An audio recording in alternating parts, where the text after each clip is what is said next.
Samuel Richardson's Clarissa is one of the most important and influential novels in the history of literature. Its importance actually cannot be overemphasized.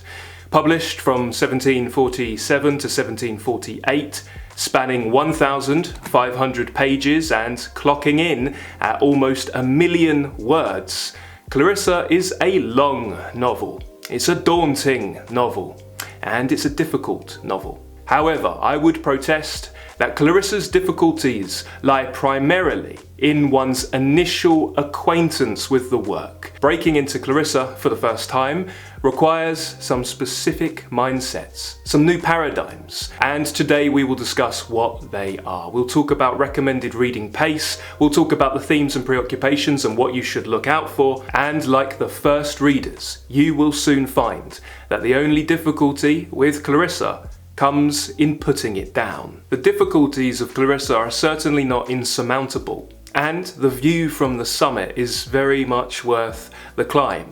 Keeping with the mountain climbing analogy, I do like to think of different great works of literature as mountain ranges. Anybody who has climbed mountains knows that every range is different. You have your Mount Everests, you have your Kilimanjaros, and you have everything in between. And with the mountain range of Clarissa, the ascent is most certainly brutal.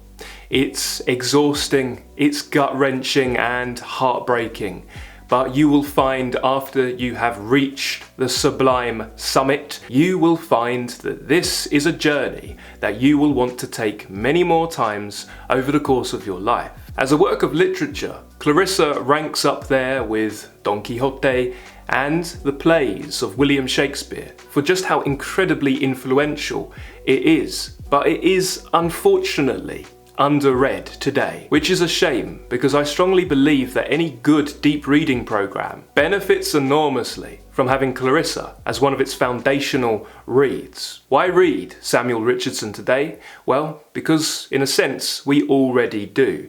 We today read Richardsonian protagonists without even realizing it. We take for granted the narrative devices that he pioneered and the narrative devices that his works paved the way to. A deep reading of Clarissa, in addition to being rewarding in and of itself, opens up a greater vein of appreciation for every other work of literature you will come across. Whether we're talking about modernist works from the likes of James Joyce and Virginia Woolf, or whether we're talking about meeting the heroines in the novels of Jane Austen and George Eliot, Samuel Richardson's Clarissa will be like a light, illuminating every other great work of literature you endeavour to deep read. Now, before we dive into the specific tips, let's talk warnings. We have 2 warnings. First things first, spoilers. Now, we will not be spoiling Clarissa. I will be making every effort to keep the secrets in the novel, indeed, so far as they are secrets, I'll be trying to preserve the surprises. I will be doing that in this video, and I will continue to do that throughout the Hardcore Literature Guided Reading lecture series, and I will be staying away from the ending and how things go. Having said that, there is one main thing that happens in Clarissa, and we'll speak about this because for a very long book, there's not a lot that happens. There's a central action, and pages and pages and pages and pages are given over to rumination. That's one of the challenges we will discuss. But there is a central action in Clarissa that is really the crux of the book. Even readers coming to Clarissa for the first time today are unlikely to be able to stay away from this plot point. In my opinion, it's not a spoiler, it's what the book is all about, and it is the response to this event and it's the build up to this event that concerns the characters and concerns the readers. One might even go so far as to say that Clarissa cannot really be spoiled. Dr. Samuel Johnson might have thought so because he claimed that you do not read Clarissa for the story, you read it for the sentiment. But we will be keeping what happens largely a surprise, but we may need need to mention this plot point, which leads me on to my next warning, which is a trigger warning of sorts. I don't give a lot of these. I think this may be my third one, and I'm aware that a lot of people aren't a fan of these because they feel them to be a little bit overused, but I also think with the subject matter at the heart of Clarissa that it's worth putting out a little warning. So I believe it pertinent to say that Clarissa deals with themes of sexual assault that some readers might find distressing. And Clarissa is a distressing book. It's more distressing the further into it you get, but it's also incredibly sublime, and most certainly a literary mounting that is well worth scaling. Now, let's dive into the first tip that I would like to give you, something to keep in mind as you breach Clarissa. The first thing that makes Clarissa so extraordinarily important and influential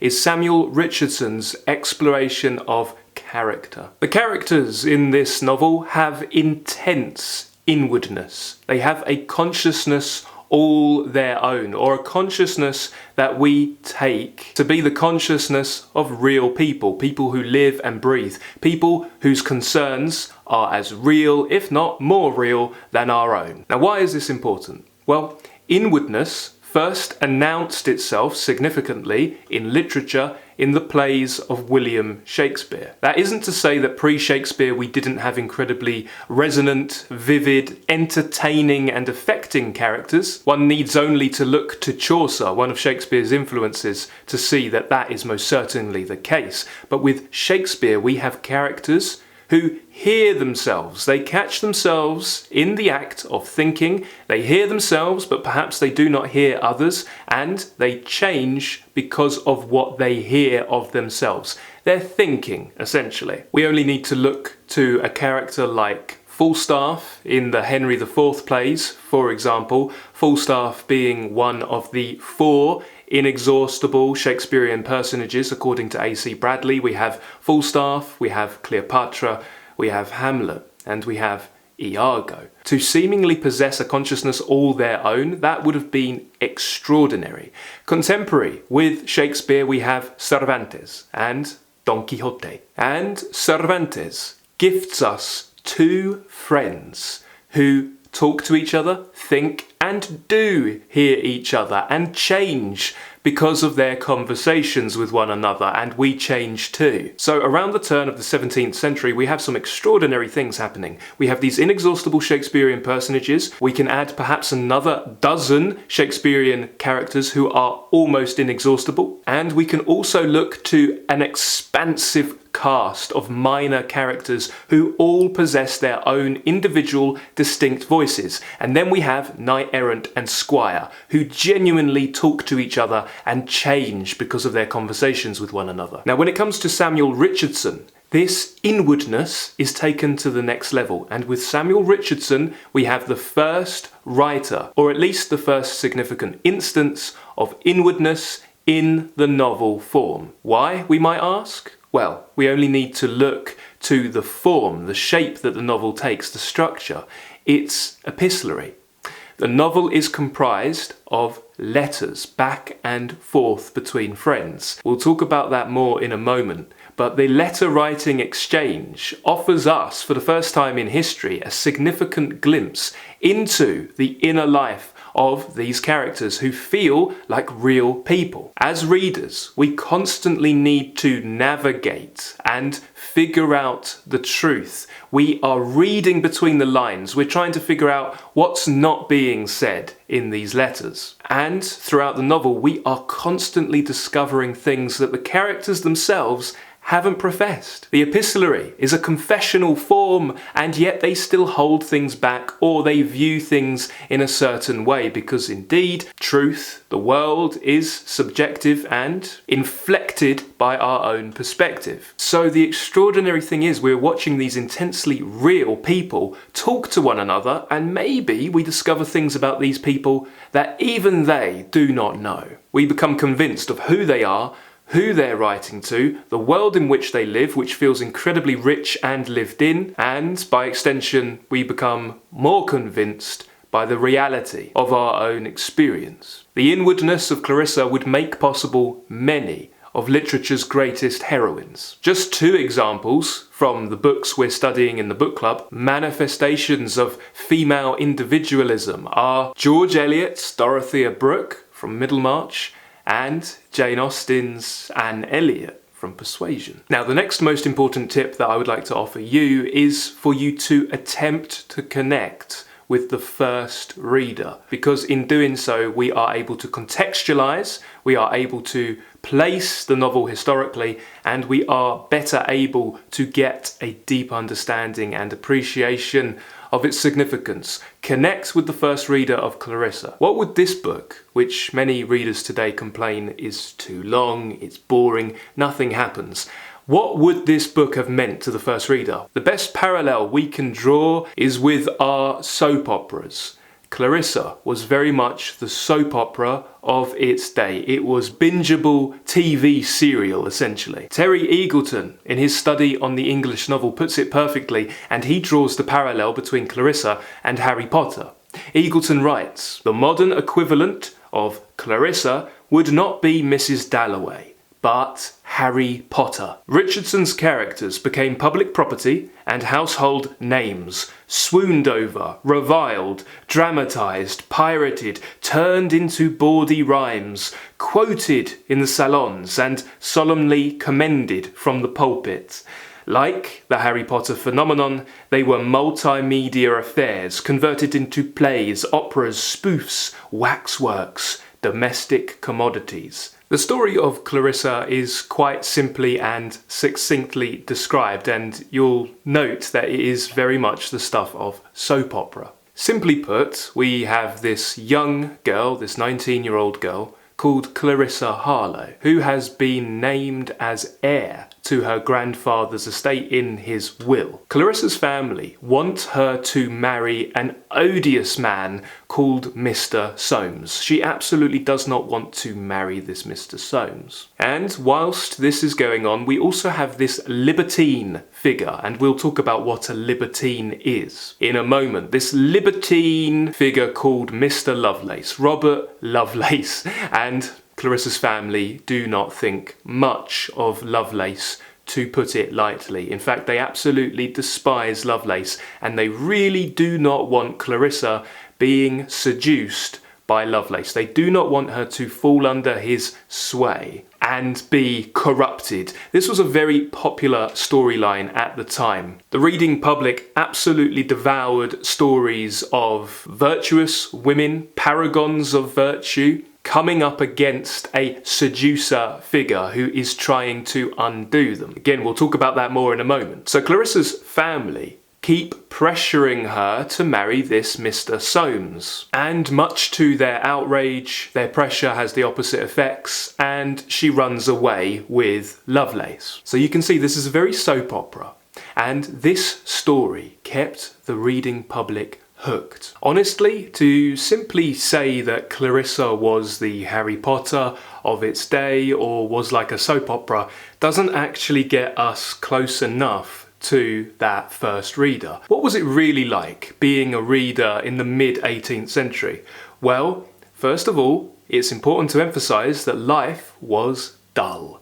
Life was incredibly boring, beyond our abilities to comprehend. It was so incredibly dull. On a rainy day like today, one didn't have many options when it came to distraction, escapism, entertainment. This was an age in which books of sermons would sell out on publication day. That's how desperate the reading public was to eat up literature. Colin Wilson, discussing Richardson's earlier novel Pamela in The Craft of the Novel, puts it perfectly. He says that novels like Pamela and Clarissa had been the books that everyone had been waiting for. They satisfied a deep, urgent demand that had been building up for decades. It differed from early novels as much as cinema differs from the theatre. The reader could become totally involved in it, like entering another world, living someone else's life. Imagine the daughter of a country clergyman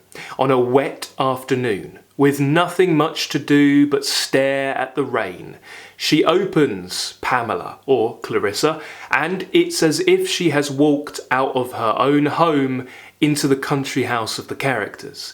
For the next few hours, she is the central protagonist. She is moved to tears by the indignities and shocked by the attempts at rape.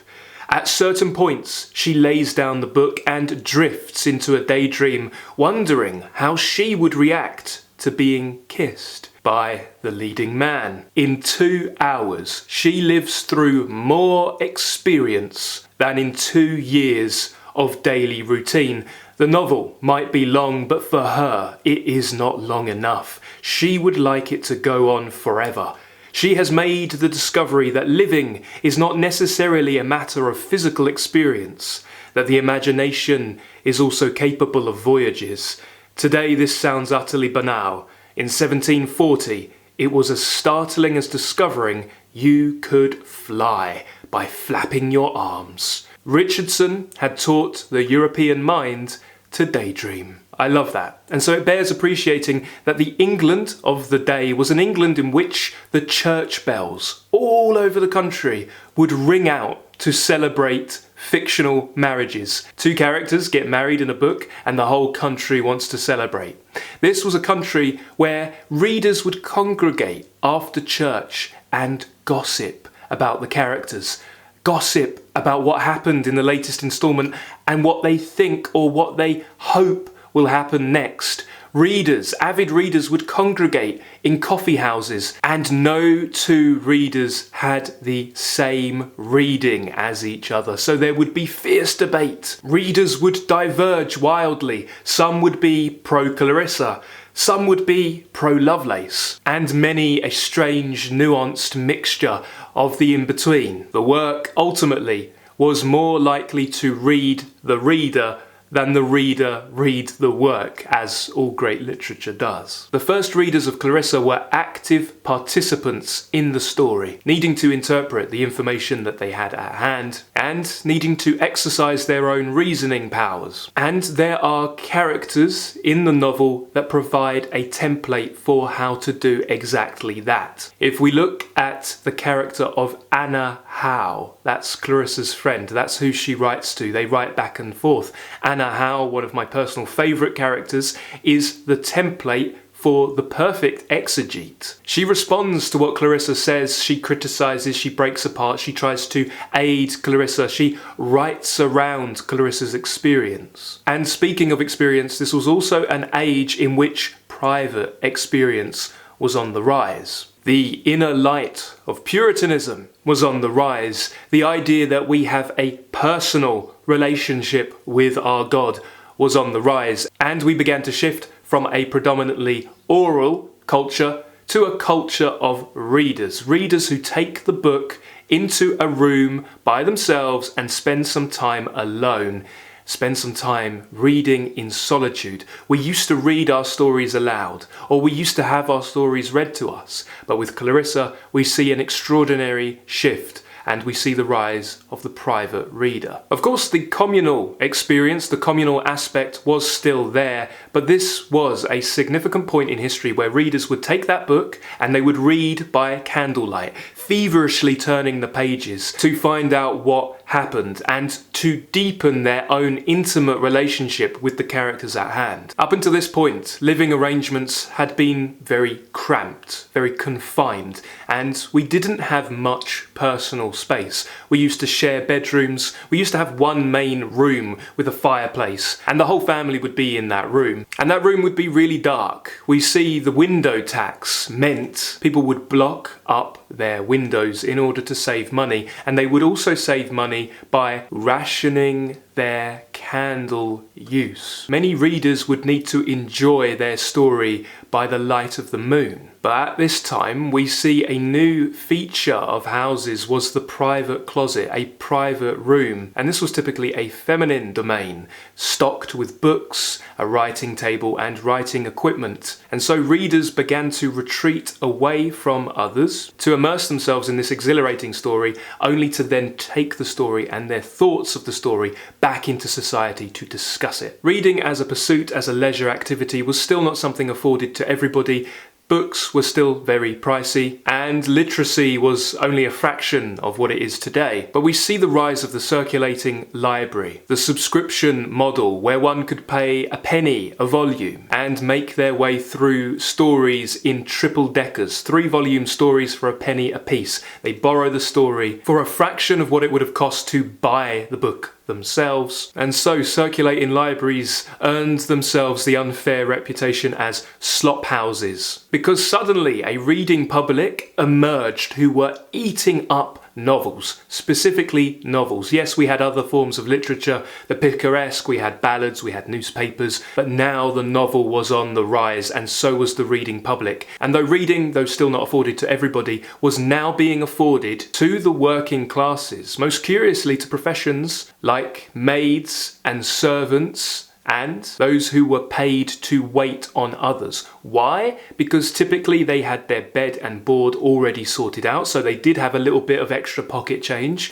so they could go to that circulating library and they could pay a penny a volume and follow the story over the long term, but also because they had downtime, pockets of downtime. Perhaps they didn't need to buy their own candles. Maybe they were waiting about between shifts, between needing to clean up, and so they utilised that downtime, that new gap of leisure time, and filled it with books. Foreign visitors to England at the time, noting that there was a large discrepancy between town and the countryside. The city of London was becoming more degenerate, it was becoming dirty, it was becoming everything that the countryside was not. And many writers, including Richardson, saw it as a hothouse of criminality and vice. But foreign visitors to England noted that regardless of where one was in the country, women specifically, regardless of their station, by and large, had a lot more leisure time than men. Many of the domestic duties that the woman of the household was charged with, for example, soap making, was no longer required. Working class women still needed to sew and cook and have other domestic duties, but they were now afforded a little pocket of leisure time. And they utilised that leisure time by enjoying these rip-roaring reads. They would eat them up. So private experience was on the rise. Suddenly we have such a thing as locks on the door. Private rooms weren't really a thing, and now they were becoming a thing. And then we have the rise of the penny post. So not only were people becoming readers, they were becoming writers. Writers of letters. And for me personally, this is one of the most exciting periods of the history of literature. Many critics will try to make the parallel with the Elizabethan and Jacobean theatres, but there was a difference there. Everybody in Shakespeare's day, or almost everybody, could afford to go to the theatre on a regular basis. Even if you were not well off, you could pay your penny, you could go to the pit at the Globe, and you can muck in with everybody else, and you can enjoy a good play. But with the Restoration era came the shutdown of the theatres for an extended period of time, and with the high cost of books and the lack of literacy, it meant that the normal everyday person didn't have many avenues of entertainment, maybe the church sermon. But now with the rise of Clarissa and the rise of the novel came the rise of the private individual and the rise of the solitary reader. And these solitary readers were thoroughly enjoying getting to know these characters on an incredibly intimate level. Now, the next tip I would like to offer you comes from Dr. Samuel Johnson, who advised readers not to read Clarissa for the story, but rather to read it for the sentiment. It's such an important piece of advice that the Everyman's Library have decided to print it on the inside flap of their dust cover jacket. If you were to read Richardson for the story, said Dr. Johnson, your impatience would be so much fretted that you would hang yourself. You must read him for the sentiment and consider the story as giving occasion to the sentiment. I don't know if you can hear that, by the way, but the rain is pounding down quite hard, and there's this delightful patter of raindrops falling outside. It's honestly one of my favourite sounds, and without fail, this gets me thoroughly in the mood for enjoying some great literature. So we're very fortunate that the skies have decided to rain for our discussion today. Dr. Samuel Johnson told us to read Clarissa for the sentiment. And Richardson himself may have agreed with that. He believed that regardless of how long Clarissa was, there was not a single sentence that could be removed. There was nothing extraneous, and there was nothing that was a disservice to the story. Everything was integral, according to Richardson. But how exactly do we read this novel? How do we read Clarissa for the sentiment? Well, what we do is we read it for the escapism it affords us. We do not read it for the benefit it could bestow. We do not read it for information. We don't read it with an outcome-based model of thinking. We simply immerse ourselves and we go with the flow. The benefit will come later, but the rewards are much more immediate with that mindset. Johnson said that Richardson demonstrated the great use of books is that of participating without labour or hazard the experience of others. He's talking about vicarious experience or vicarious participation. If you can read Clarissa, if you can involve yourself in the narrative, if you can see the characters, see the scene, see every little detail, and if you can immerse yourself fully without question, then you have learnt to read every other great piece of imaginative literature in history. Clarissa as a book is a protected space where we can learn through the experience of others. This is not mimetic, it's not representation of experience, it is vicarious experience. And for Richardson, the aim was to give the reader this vicarious experience so as to reform them and improve them. And we'll talk about that in a moment too. But my next tip is for you to familiarise yourself with the epistolary form. The epistolary form is basically a narrative that takes the form of letters. It's a very charming narrative device and one that would have gripped those first readers because those first readers were letter writers. In addition to books of sermons and prayers being incredibly popular,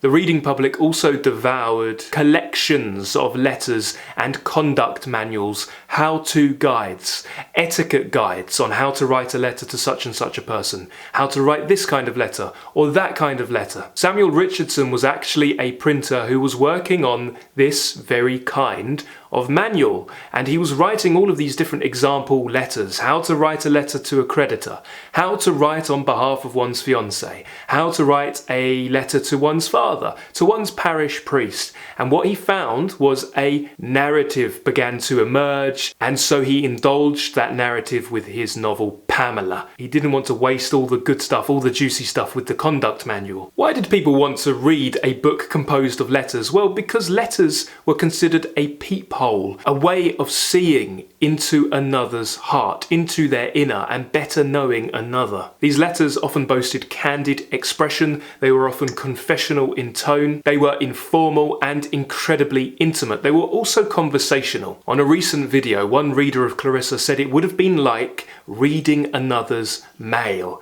and that was the intrigue. You could pretend, and actually you wouldn't need to suspend willingly your sense of disbelief that much, you could feel as though you were reading someone else's private mail. Can you imagine that today? Obviously there would be a sense of guilt if you stumbled across someone else's private messages, but if you were given the go-ahead and you were given these private messages and you were allowed to read them and they contained some really juicy stuff with these really compelling characters, you could be pulled in quite easily, couldn't you? We all love a good gossip, we all love peeking behind the scenes, and we all love living vicariously through somebody else's domestic strife, and that is what Clarissa afforded those first readers and continues to afford us today. The epistolary form also lends itself perfectly to storytelling. In addition to explication of character and getting to know another on an intimate level, we have suspense built into the form. There are constant cliffhangers. There are constant opportunities to wonder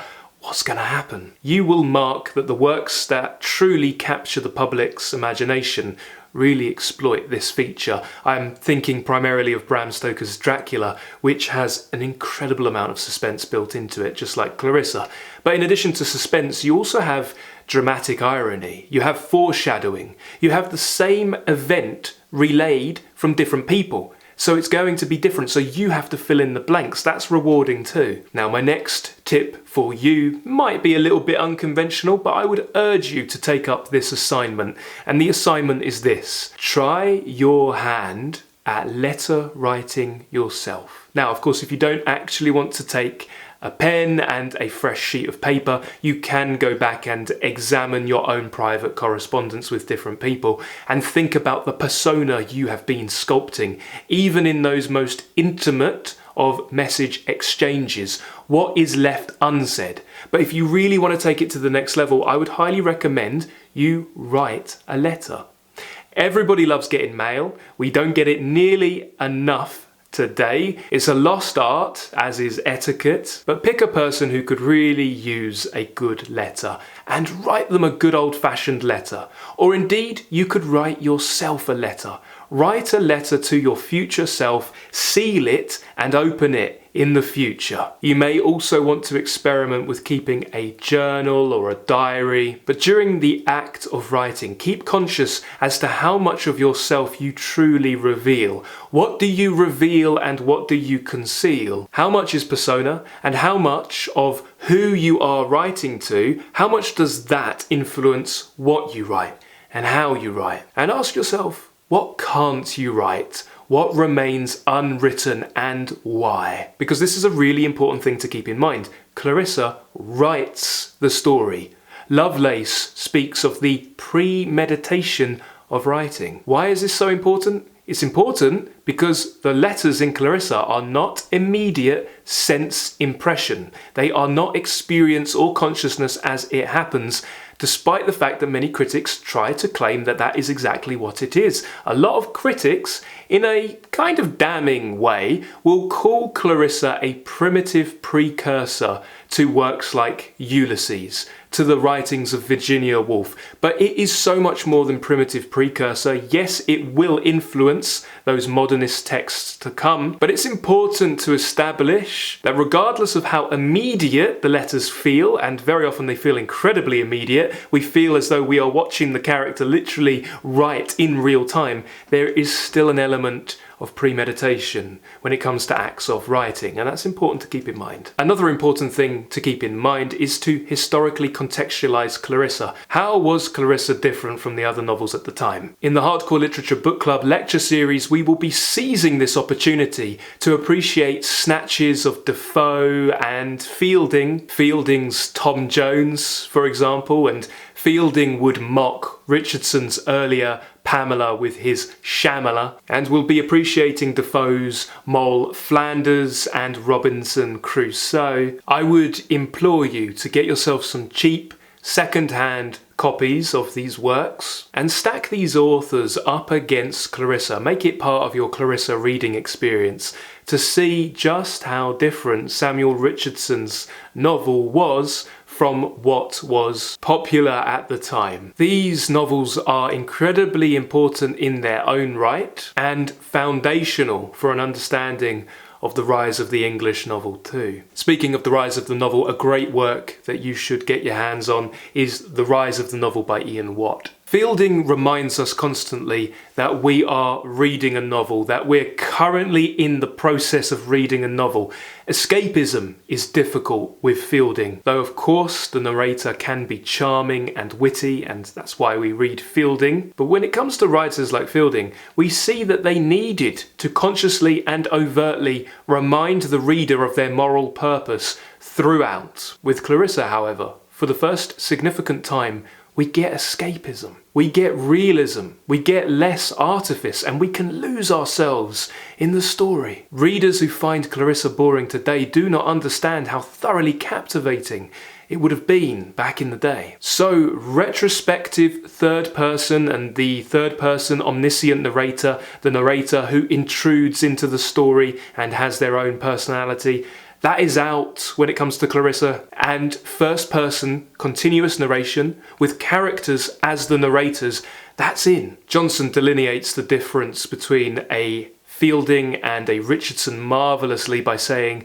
that Fielding's characters are characters of manners, whilst Richardson's characters are characters of nature. Now, it's also important to understand the art has social utility or art has moral purpose paradigm, because regardless of how much escapism Richardson gives us, he's still an intensely moral writer and he had a moral aim. Richardson sought to demonstrate Clarissa as a paragon of virtue, as an exemplar of her sex, and of course, yes, that is problematic to us today. Many doubt whether Richardson's genius was deliberate or not, because by all accounts Richardson was a rather stuffy man. He was a humorless man and he was a printer, and he would spend his evenings writing thousands and thousands of words of his own fiction. Accounts of Richardson the person don't line up very well with how extraordinarily genius works like Clarissa and Pamela are. But I personally don't think his genius was accidental. We can tell from his discourse in his own letter writing that he very much had strong conscious aims and sought to reform and re-energize the novel. This incredibly puritanical man somehow managed to stand back from his stories and allow his readers to make up their own minds. Richardson didn't want to be overtly instructive, but rather hoped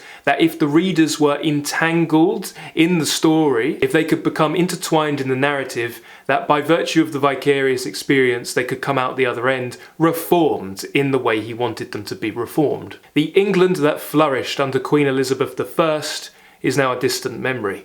England used to have its festivities, used to have its revelries, used to have its entertainments, but now an intense, fervent religious guilt gripped the nation. The theatres were seen as the devil's houses, and entertainment needed to have a moral purpose and do the service of the pulpit. And in the words of Richardson, needed to instruct rather than amuse or divert. And so we are talking about a time in history in which everybody is concerned about what their neighbour's doing, and if their neighbour's devout enough, if they're pious enough, if they're doing the right thing or not. It sounds incredibly claustrophobic and cloying as far as atmospheres go, but it did also give rise to some incredible works of art. And there was already a precedent for stories like Clarissa. An appreciation of Clarissa will require you to acquaint yourself with the concept of rakes and libertines. The reading and theatre-going public was obsessed with men who were libertines. Aristocratic men of leisure, for the most part, ne'er-do-wells who had all the time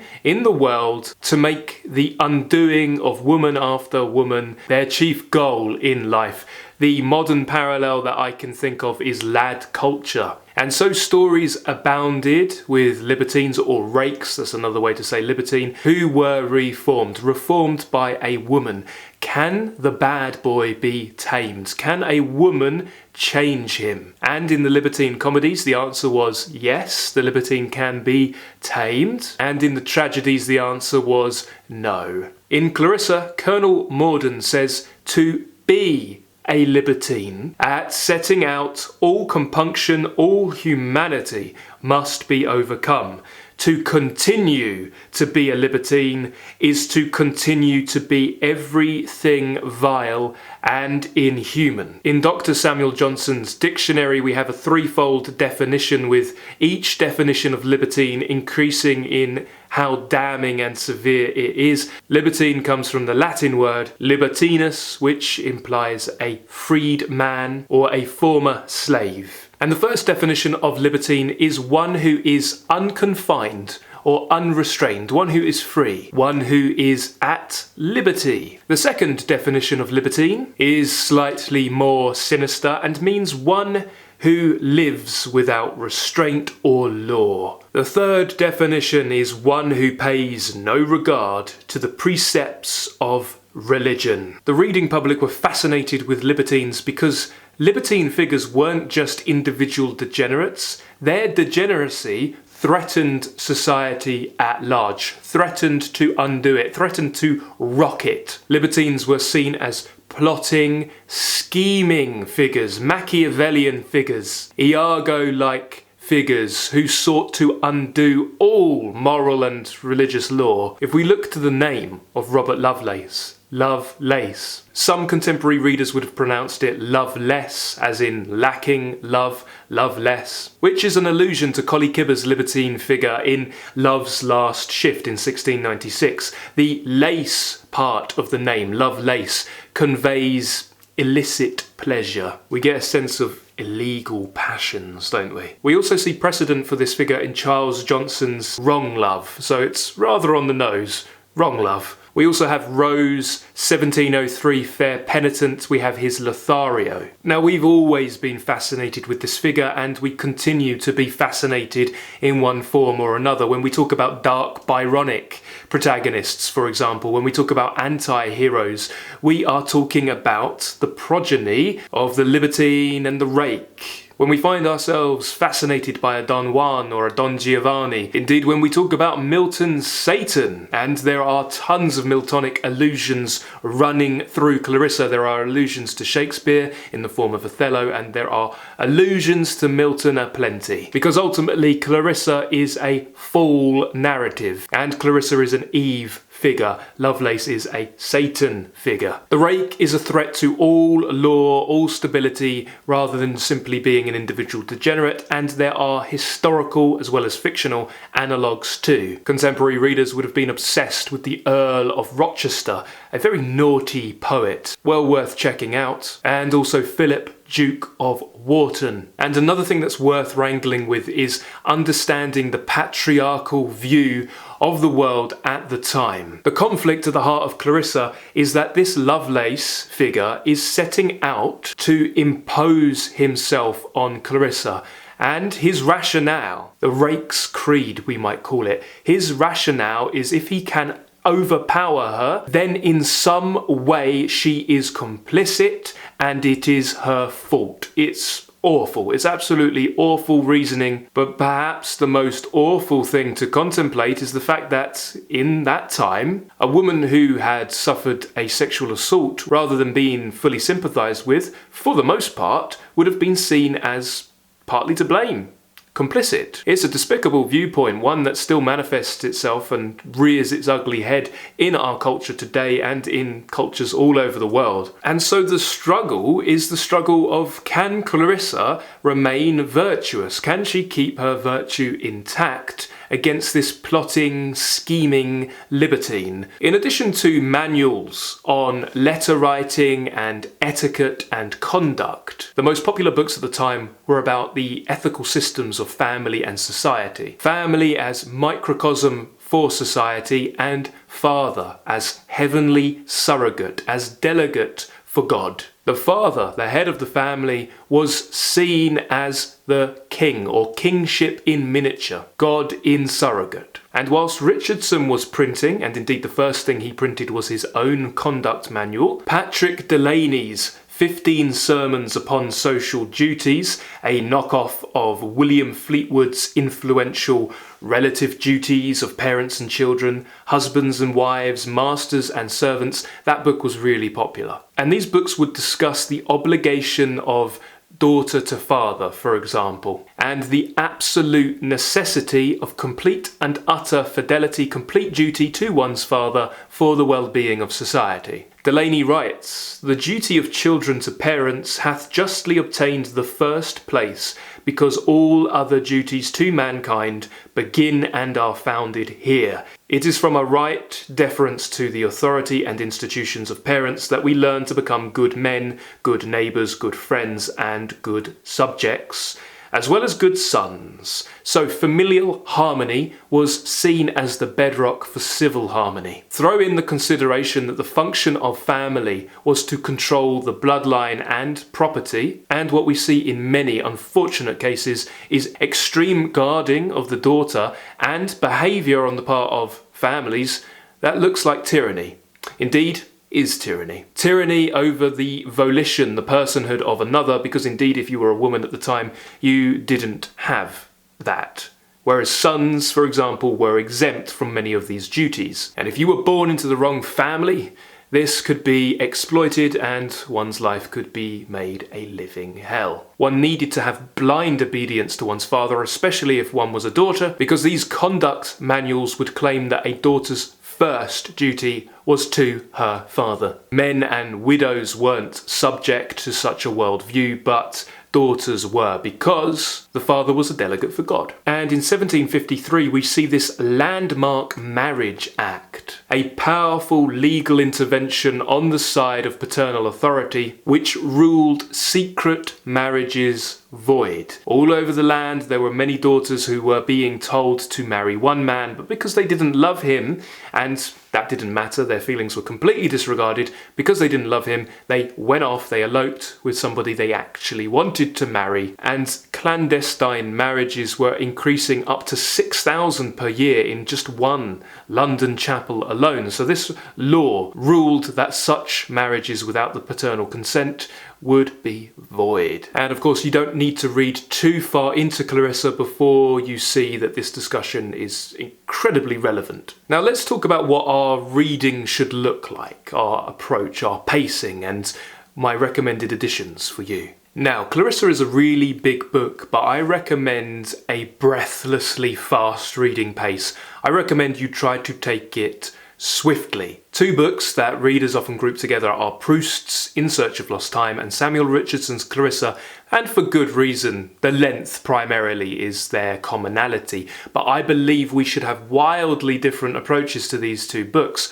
Proust is the epitome of the deep, slow reading approach with rereading baked in that I so ardently love. With Proust, our reading is an exercise in savouring and appreciating and lingering and following rabbit holes. It is a lifelong reading journey that's incredibly rewarding.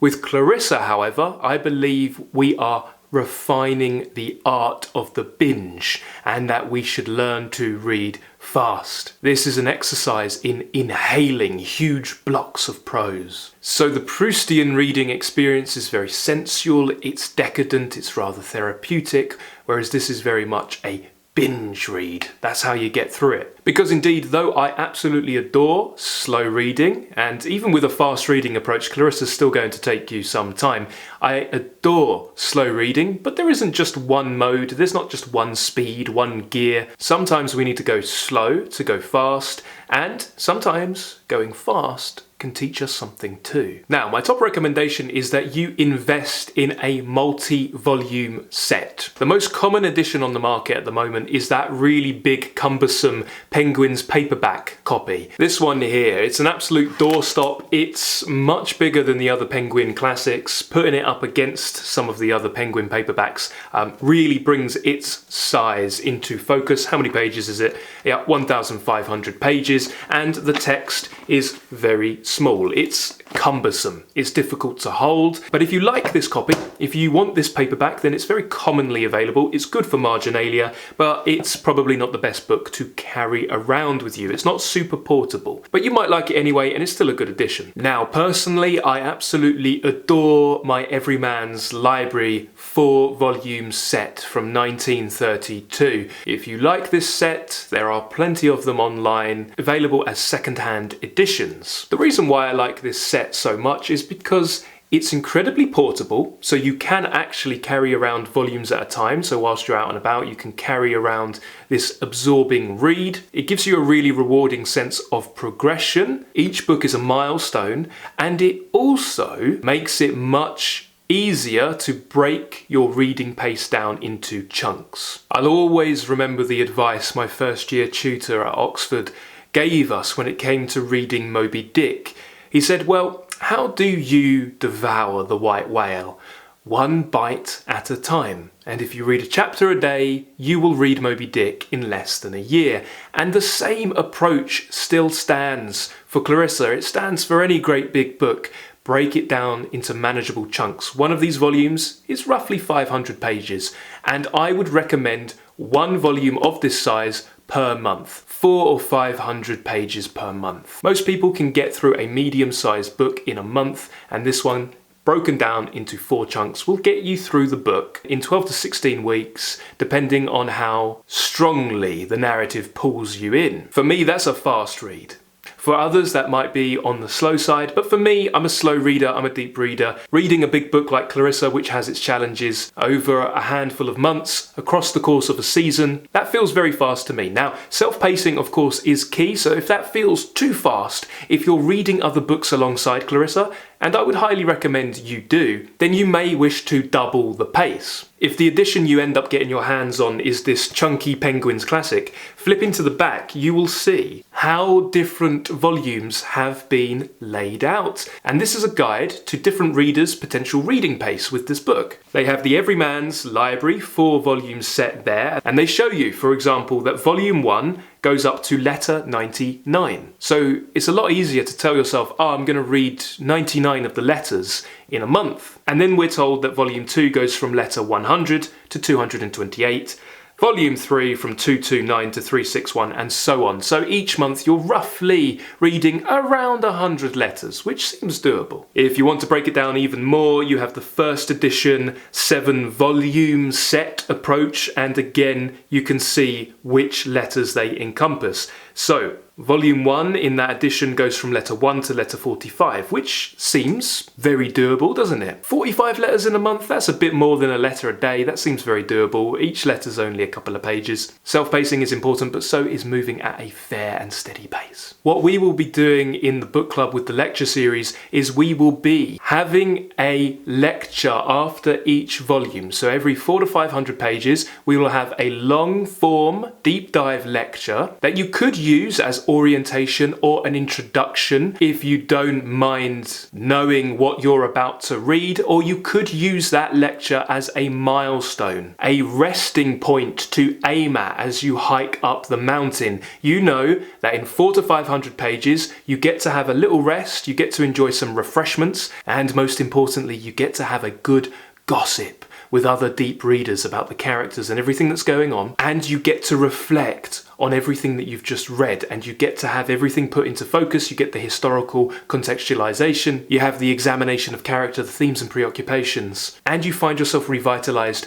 re-energized to forge on up the next part of the mountain. So these milestones are very motivational. It's something to look forward to, a nice little break where you get to have the discussion, and that is how you will make it up the mountain. Though experiencing Clarissa as those first readers did is an embracing of reading in solitude, it's also an embracing of that intermittent communal aspect. And with our lecture series, readers of Clarissa are not alone. You're not alone. We are forging on up the mountain together, and we will not only read this book, not only understand this book or appreciate it, but hopefully fall in love with it too. It's a very special book. It means a lot to me personally. It's one of my favourite novels of all time, and with a little bit of can-do spirit, I think it will be yours too. Clarissa is one of the books that I have been most keenly anticipating a deep discussion of for the longest time, and for very good reason. There isn't much discussion, and there aren't too many resources to draw from when it comes to reading Clarissa. It's a difficult book, but it's so incredibly rewarding, and yet the reading aids and resources are incredibly sparse, so we are going to rectify that. And we are going to give Samuel Richardson's Clarissa the deep, loving, communal reading that it deserves. Thank you very much for watching today. Thank you for being here, and thank you for reading along with me. Let me know your experience or your relationship with Clarissa at the moment. Have you tried to read Clarissa before? Indeed, have you read it? Are you gearing up for a reread, or are you preparing for your first reading? If you're preparing for your first reading, let me know. What do you anticipate with this book? I would love to hear anything you would like to share. But for now, I would like to once again thank you for being here and wish you all the very best of luck with Clarissa. Happy reading, everybody, and bye-bye for now.